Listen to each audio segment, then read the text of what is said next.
Hello, thanks for watching my chronic illness journey. Welcome to part 3. Congratulations once again for making it this far. In this final installment, I discussed the fact-finding portion of my journey, how I found my doctor, and the progress I've made up to the present day.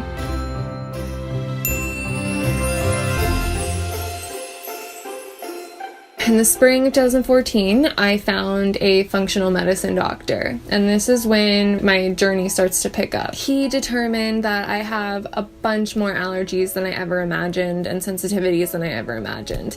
And it took between spring 2014 and like the beginning of 2016 or middle of 2016 for me to really figure out what they all were, because some of them would show up on a test and some of them wouldn't. And when I was less ill, I wasn't as sensitive to those things, but as I became more sick, as the co-infections ate away at my body and just moved their whole family in, I got more sensitive. Also, the condition called pyroluria increases sensitivities to foods and chemicals. Well, foods are chemicals, but you know what I mean. He finally prescribed me the proper mental health medication, which I'm still on, Wellbutrin. I'm on the lowest dose, not the time release. I take it twice a day. And the only downside to finding this doctor was, so I had to eliminate all of these foods. And apparently I was supposed to eliminate them gradually, but I have a lot of willpower and a lot of self-control, and I just went cold turkey, and I cut out everything that I wasn't supposed to have. Cold turkey.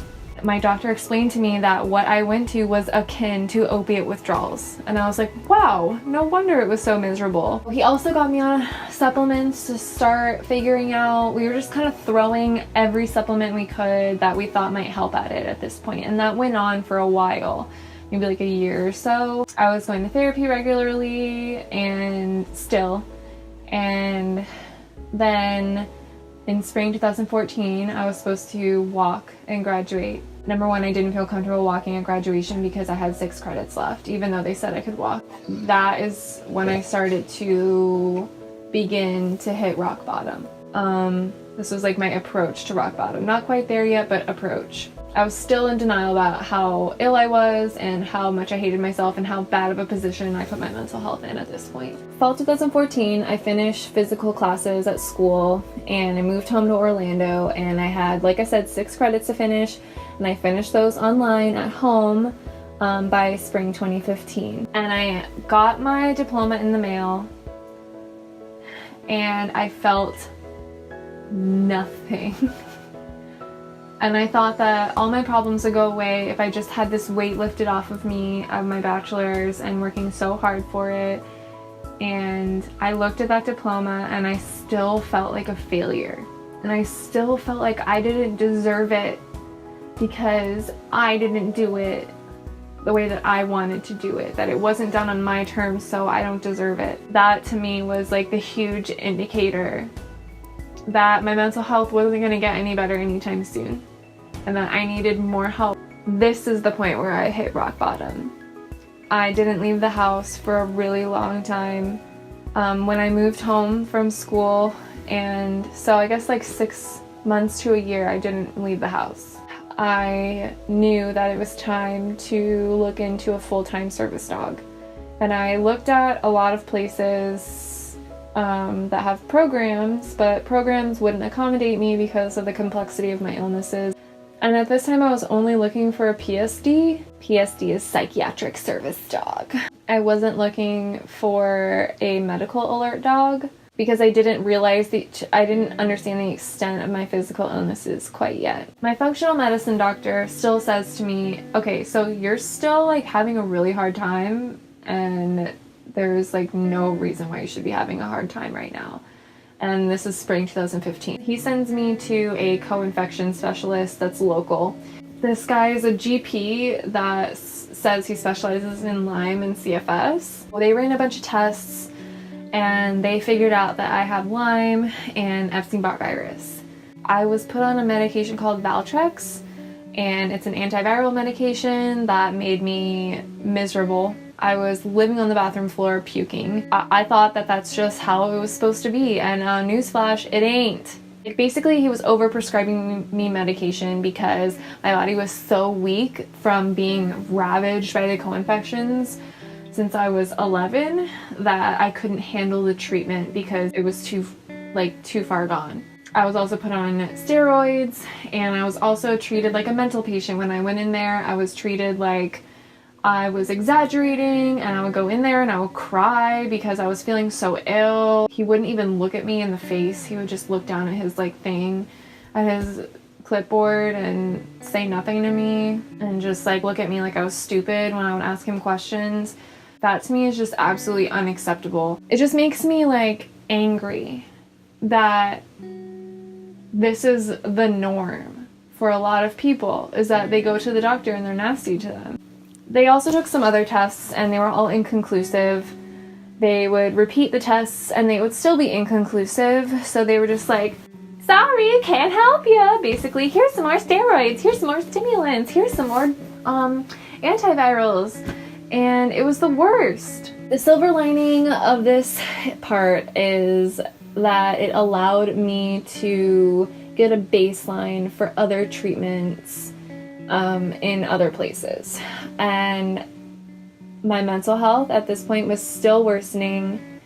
I was on 100 plus pills a day of supplements and medications. In the middle of June 2015, I met Levi. When I met Levi when he was 5 weeks, I just felt like it was the right thing that I was doing. I finally was able to listen to my intuition for the first time in a really long time and say to myself, sorry, I've just never said a lot of this stuff out loud. I brought him home in July 2015, and I would like to do an all about Levi video. So I'm training him, and I'm taking these steroids and stimulants so that I can go out and do things and train with him, but I'm actually making myself more ill and covering it up with medications. In late 2016, I just stopped those meds from the CFS doctor and moved to another specialist in Clearwater, and she was great. She got what I was about. She does kinesiology, she does holistic, but she also does conventional medicine, and she does biofeedback. I think I benefited a little bit from biofeedback. Biofeedback is when you retrain your electrical signals in your brain to connect more easily and more efficiently. I think that did help me to a certain extent, but I think that because my synapses were so weak in the first place, it didn't really do as much good as it would have if my brain was working better in the first, anyways. If that makes sense, I think it does. She also organized my medications. She allowed me to get strong enough to train Levi, and I improved a little bit under her care, but then I hit a plateau by early 2017, and at this point I could do a thing about once a week. By the spring of 2017, I was in this limbo place where I wasn't really seeing any doctors because I had outgrown that specialist, and I was just so fed up with going from doctor to doctor. And at this point, I'm not even telling you about any of the specialists that I went to for different reasons. A lot of doctors, and they all looked at me like I was stupid. And I was feeling really discouraged. But I knew that something needed to be done. I was doing some traveling and just spending every waking moment figuring out my identity and spending those really precious first couple of years with Levi, training him. By the summer of 2017, that's this year summer, Levi's final knee surgery approached, and I'm going to make a video about Levi and his knee surgeries, or he's had 2 knee surgeries, 2 elbow surgeries. It was a long journey, so he got his last one, and I went to a wedding that summer, and I could only attend the vows, and I could not attend anything. It was out of state. I only had enough energy to walk to the vows and to walk back to the car, and I had to miss the reception, and it was family that's really important to me. Hi family, if you're watching. It took a lot out of me, and I think it really set me back. By early fall 2017, my mental health was better than it had been, but maybe only 20% from rock bottom, from suicidal, wanting to die every day, hating myself all the time, having nothing about myself that I liked, or having nothing that I cared about except my dog. And I think having Levi taught me how to care again about myself, because he cares about me. Sorry, I don't mean to get emotional. I only get emotional when I'm talking about Levi. Going back to, I finished Levi's training in early fall this year, and I was more proud of training my dog and figuring out my illnesses than I was my college diploma. Okay, anyway, he recovered from his surgeries and he went back to work, and I had a part-time job teaching dance because I could do that a little bit, but it still wore me out, and I had to stop doing it this semester because I got more sick this fall, and I had another setback and I couldn't go. And I love teaching, I love those kids, and I hope to get back to it, but it just made me too sick. The exercise was just really bad for me. I decided in the fall to get cracking on finding more answers about what the issue is with me, because there's still something wrong. We couldn't figure out what it was. I could not get out of bed at this point, early fall 2017. Just in bed all the time, couldn't do anything. Like, a big day for me was like going to the grocery store. Like, I was really, really disabled, and my aunt went on a bunch of internet research sprees and cold calling sprees and found a number of treatment centers that would take me, but they were either too far away or too expensive or too rigorous. She made an appointment at a local specialist here in Orlando, and I was afraid, but I went, and it ended up being a really good fit. He diagnosed me with the pyroluria, which is an inability to process B vitamins. It's genetic, and it can also be made worse with trauma, right? So that makes a lot of sense, going back to 16-year-old me. And also another co-infection that couples with Lyme disease, it's called babesia. And I also had chronic dehydration, and he prescribed me some supplements and medications for those things. After 4 months on those treatments, like, it was like night and day. He put me on a hormone called pregnenolone for the pyroluria, and then he put me on a medication called DDAVP for my chronic dehydration. The pregnenolone is a hormone supplement, and it helps your body create it's a building block for hormones and a bunch of chemicals that your body makes for itself. And I could majorly tell a difference. It really helped me to figure out that it's not my fault. Also, pyroluria makes you very susceptible because you're malnourished, right? So it makes you susceptible to getting all these co-infections. He also wanted to get me on IV treatment. I couldn't take an IV because I would have allergic reactions to any foreign substance in my body. As you can see, I was getting my infusion of just straight saline with nothing in it, and I dropped down to a blood pressure of what? 71/58. So that's really low, and I was feeling nauseous and couldn't breathe and all those other things, and I lost total control of all body movements, and apparently that's not a normal reaction. So we're just waiting for me to start to feel better. I feel much better now that they stopped the IV. 2 seconds after they stopped it, I started to feel better. Well, a minute, not 2 seconds. Anyways, so yeah, I tried. But I'm glad we're figuring this out now, and my doctor came in while the whole thing was happening, and it's okay, we'll figure it out.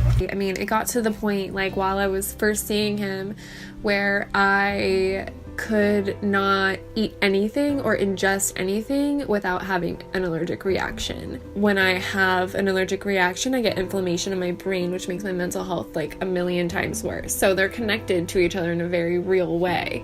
About 3 weeks ago, I finally jumped over that hurdle after being on that DDAVP medication, and that makes your body hold water. So I was already a little bit hydrated when I started to take in the saline. And so he's been giving me saline IV treatments, and it's just straight saline just to pump up my blood volume and give my cells some moisture. It's amazing, my lips are not nearly as chapped all the time. I feel like I can open my eyes so much wider. I had just had an infusion yesterday, and if I didn't, I definitely wouldn't be able to sit up and do this right now. I mean, I'm not well enough today where I can leave the house or go do something, but I'm definitely well enough to think people that don't have ME or people that aren't familiar with it don't understand that it just takes so much energy just to form a thought, that you just end up like a vegetable because there's just no point if you just try so hard, and it just feels like there's nothing in there. It's like holding sand and having it like slip through your fingers. That's what trying to think with ME is like. Yeah, so my new doctor, the IV treatment, etc., I'm able to take a 500 milliliter bag or 500 cc bag of saline every week. I think that like getting the IV therapy door open for me was a really like, you know, 5-6 month long journey, but I feel like that it's definitely worth it because I can do so much more when I'm hydrated. It's amazing what life is like when every time you stand up, you just can stand up and you don't black out and you don't feel your heart racing, and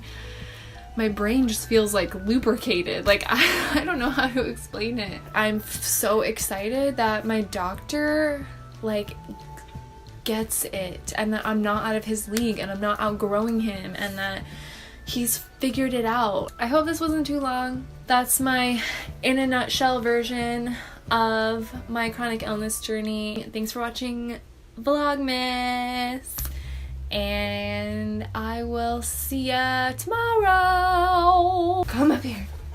Yeah. Sit. You gonna say bye to the vlog? You say bye, vlog.